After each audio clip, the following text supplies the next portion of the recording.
আসসালামু আলাইকুম। মুক্তিযুদ্ধ বিষয়ক মন্ত্রণালয়ের মন্ত্রীর নতুন চমক প্রথম কর্মদিবসেই। জানবো তার বিস্তারিত খবর। তবে আপনি যদি যুদ্ধের জীবন চ্যানেলে নতুন হয়ে থাকেন, চ্যানেলটি অবশ্যই সাবস্ক্রাইব করবেন, পাশেই থাকবেন। নিয়োগ পাওয়ার পর মন্ত্রণালয়ের প্রথম দিন এসে কর্মকর্তা-কর্মচারীদের দেওয়া ফুলের শুভেচ্ছা গ্রহণ করেননি মুক্তিযুদ্ধ বিষয়ক মন্ত্রী আহমেদ আজম খান। রোববার 15ই মার্চ রাজধানীর পরিবহন পুল ভবনে প্রথম অফিসে আসলে মন্ত্রণালয়ের কর্মকর্তারা নবনিযুক্ত মন্ত্রীকে ফুল দিয়ে শুভেচ্ছা জানাতে চাইলে তিনি তা গ্রহণ না করে বিনয়ের সঙ্গে সবাইকে ধন্যবাদ জানান।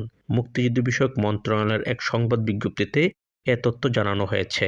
মুক্তিযুদ্ধ বিষয়ক মন্ত্রী মেজর অবসরপ্রাপ্ত হাফিজউদ্দিন আহমেদ বীর বিক্রম স্পিকার হিসেবে নিয়োগ পাওয়ার পর গত 12ই মার্চ নতুন মন্ত্রী হিসেবে শপথ নেন টাঙ্গাইল ৮ আসনের সংসদ সদস্য আহমেদ আজম খান।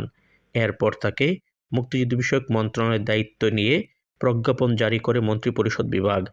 মুক্তিযুদ্ধ বিষয়ক মন্ত্রণালয়ের সংবাদ বিজ্ঞপ্তিতে জানানো হয়, ফুলের শুভেচ্ছা গ্রহণ না করা প্রসঙ্গে মন্ত্রী আহমেদ আজম খান বলেন, প্রধানমন্ত্রী চান না যে আনুষ্ঠানিকতার অংশ হিসেবে ফুল বিনিময়ের মাধ্যমে অপ্রয়োজনীয় অর্থ ব্যয় হোক। বিভিন্ন সমীক্ষায় দেখা গেছে, দেশে শুধু আনুষ্ঠানিকতা পালনের ক্ষেত্রেই বছরে প্রায় 18 কোটি টাকা ফুলের পেছনে ব্যয় হয়, যা তিনি অপ্রয়োজনীয় ও বিলাসী ব্যয় হিসেবে উল্লেখ করেন। তাই এমন ব্যয় এড়িয়ে সাশ্রয়ী ও কার্যকর দৃষ্টান্ত স্থাপনের প্রয়োজনীয়তার ওপর তিনি গুরুত্বারোপ করেন। এরপর তিনি কর্মকর্তা-কর্মচারীদের উদ্দেশ্যে মত বিনিময় করেন। মন্ত্রী এ সময় বলেন, মুক্তিযুদ্ধ বাংলাদেশের হাজার বছরের ইতিহাসের সবচেয়ে বড় এবং গৌরবময় অর্জন। তিনি মুক্তিযুদ্ধের চেতনাকে সমুন্নত রেখে মন্ত্রণালয়ের কর্মকর্তা-কর্মচারীদের পরিচালনার প্রত্যয় ব্যক্ত করেন। তিনি মুক্তিযুদ্ধের চেতনাকে সমুন্নত রেখে মন্ত্রণালয়ের কার্যক্রম পরিচালনার প্রত্যয় ব্যক্ত করেন।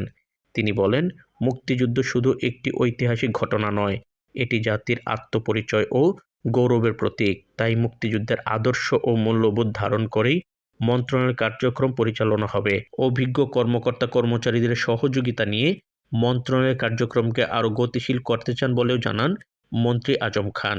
মুক্তিযুদ্ধ বিষয়ক মন্ত্রণালয়ের সচিব ইশরাত চৌধুরী সহ মন্ত্রণালয়ের ঊর্ধ্বতন কর্মকর্তারা সভায় উপস্থিত ছিলেন। এ সময় কর্মকর্তারা মন্ত্রণালয়ের কার্যক্রম বাস্তবায়নে সর্বাত্মক সহযোগিতার আশ্বাস দেন এবং মুক্তিযুদ্ধের চেতনাকে সমুন্নত রাখতে একযোগে কাজ করার প্রত্যয় ব্যক্ত করেন। তো আজ এ পর্যন্তই, দেখা হবে অন্য এক নতুন ভিডিওতে। ততক্ষণ পর্যন্ত সবাই ভালো থাকবেন, সুস্থ থাকবেন। আল্লাহ হাফেজ।